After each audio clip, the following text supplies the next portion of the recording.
ცუდმა ამინდმა და ძლიერმა ქარმა დედაქალაქში არაერთი პრობლემა შექმნა. ჩვენ ახლა ვიმყოფებით ქვემო ფონიჭალის ტერიტორიაზე, რუსთავის გზატკეცილზე, იქ სადაც სულ რამდენიმე საათის წინ ხე ფესვებიანად მოწყდა და შუა გზატკეცილზე დაეცა. შემთხვევის შედეგად საბედნიეროდ არავინ არ დაშავებულა არც ქვეითები, არ დაცემია არც მანქანას და არც იმ რამდენიმე სუპერმარკეტს, რომელიც ადგილზე მდებარეობს. მე ახლა ოპერატორს ვთხოვ, რომ კადრში გაჩვენოთ თუ რა ვითარება არის ახლა ადგილზე. როგორც მოქალაქეები ჩვენთან საუბარში ამბობდნენ, აღნიშნული ხე მთელი დღის განმავლობაში შეიმჩნეოდა, რომ ტყდებოდა, ისმოდა როგორც ხმები, ასევე იხრებოდა ხე, თუმცა მიუხედავად ამისა ადგილზე არავინ გამოჩენილა. მოქალაქეებმა თქვეს ჩვენთან საუბარში, რომ მათ მიმართეს 112-ს, თუმცა სანამ ხე სრულად არ მოწყდა,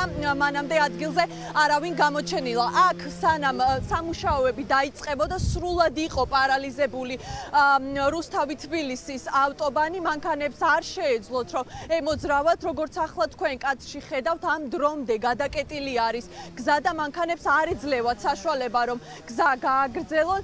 ასევე ამ დრომდე მიმდინარეობს გაწმენდითი სამუშაოები, როგორც თქვენ ახლა კადრში ხედავთ, მაქსიმალურად ცდილობენ, რომ გზა გაათავისუფლონ და მანქანებს მისცენ საშუალება, რომ მოძრაობა აღდგეს. ასევე პრობლემები შეიქმნა არაერთ უბანში თბილისის გარშემო, როგორც ვრცელდება ცნობები სოციალურ ქსელში, დიდ დიღომშიც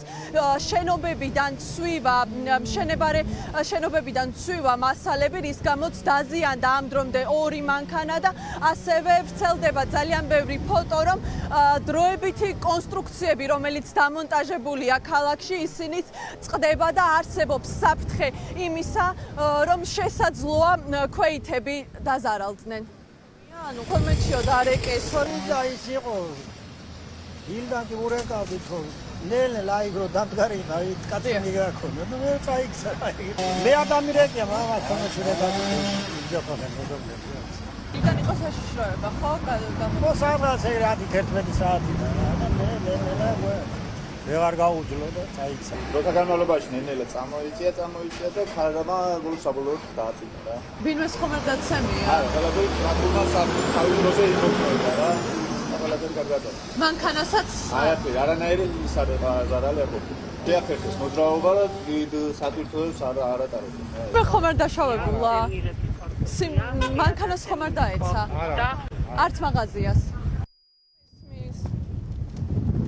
დიახ, ადგილზე ამ დრომდე არის ძალიან ძლიერი ქარი, შესაბამისად ვერ ახერხებენ აქ მყოფი ადამიანები, რომ სრულად აღადგინონ მოძრაობა ადგილზე, ვინაიდან ქარი არის ძალიან ძლიერი და არსებობს საფრთხე იმისა, რომ შესაძლოა სხვა ხეებიც, რომელიც ადგილზე იმყოფება, წაიქცეს, ვინაიდან ამ ხის მსგავსად ძალიან ბევრი ხე არის გადმოხრილი. ბუნებრივია, მთელი დღის განმავლობაში ცნობები ვრცელდებოდა სოციალურ ქსელშიც, რომ სხვა უბნებშიც იყო პრობლემები. ბუნებრივია, ახლა მთავარი კითხვა არის ის, მოახერხებს თუ არა თბილისის მერია, რომ დროულად უზრუნველყოს თითოეული საფრთხე, რომლის შედეგადაც არ მოხდება არც ერთი ადამიანის დაშავება.